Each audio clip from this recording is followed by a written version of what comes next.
اعوذ باللہ من الشیطان الرجیم بسم اللہ الرحمن الرحیم۔ سورہ منافقون کی آخری آیت پڑھ رہا ہوں۔ یا ایہا الذین آمنوا لا تلہکم اموالکم ولا اولادکم عن ذکر اللہ۔ اے ایمان والو، تمہارے مال اور تمہاری اولاد تم کو اللہ کی یاد سے غافل نہ کرنے پائے۔ وَمَن يَفْعَلْ ذَلِكَ فَأُولَئِكَ هُمُ الْخَاسِرُونَ۔ اور جو ایسا کرے گا تو وہی گھاٹے میں پڑنے والے لوگ ہیں۔ وَأَنفِقُوا مِمَّا رَزَقْنَاكُم مِّن قَبْلِ أَن يَأْتِيَ أَحَدَكُمُ الْمَوْتُ۔ اور ہم نے جو کچھ تم کو دیا ہے اس میں سے خرچ کرو، اس سے پہلے کہ تم میں سے کسی کی موت آ جائے۔ فَيَقُولَ رَبِّ لَوْلَا أَخَّرْتَنِي إِلَىٰ أَجَلٍ قَرِيبٍ۔ پھر وہ کہے کہ اے میرے پیارے رب، تو نے مجھے کچھ اور مہلت کیوں نہ دی؟ فَأَصَّدَّقَ وَأَكُن مِّنَ الصَّالِحِينَ، تاکہ میں صدقہ کرتا اور نیک لوگوں میں شامل ہو جاتا۔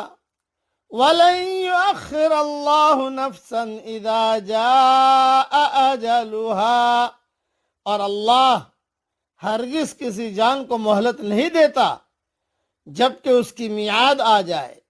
واللہ خبیر بما تعملون، اور اللہ جانتا ہے جو کچھ تم کرتے ہو۔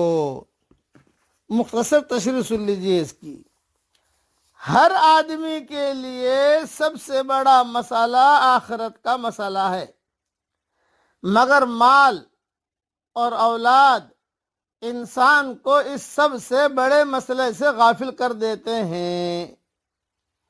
انسان کو جاننا چاہیے کہ مال اور اولاد مقصد نہیں بلکہ ذریعہ ہیں۔ وہ اس لیے کسی کو دیے جاتے ہیں کہ وہ ان کو اللہ کے کام میں لگائے، وہ ان کو اپنے آخرت بنانے میں استعمال کرے، مگر نادان آدمی ان کو بذات خود مقصود سمجھ لیتا ہے۔ ایسے لوگ جب اپنے آخری انجام کو پہنچیں گے تو وہاں ان کے لیے حسرت اور افسوس کے سوا کچھ اور نہ ہوگا۔ اس لیے مخلصانہ زندگی گزارنی چاہیے، منافقانہ نہیں۔ بس یہ نصیحت یاد رکھنا۔ مخلص آدمی اللہ کے خوف سے دبا ہوا ہوتا ہے، وہ زبان سے زیادہ دل سے بولتا ہے۔ منافق آدمی صرف انسان کو اپنی آواز سنانے کا مشتاق ہوتا ہے، اور مخلص آدمی خدا کو سنانے کا۔ اس لیے اللہ سے اپنا معاملہ بالکل بہت کلیئر کیجئے، اور جو کام کرنے سے اللہ تعالیٰ خوش ہوتا ہو وہ کام کرنے کی اللہ تعالیٰ سے توفیق مانگیے۔ اب پڑھیے میرے ساتھ۔ ربنا آمنا فاغفر لنا وارحمنا وانت خیر الراحمین۔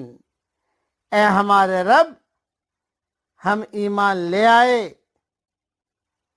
تو ہمیں بخش دے اور ہم پر رحمت کر، اور تو سب مہربانوں سے بہتر ہے۔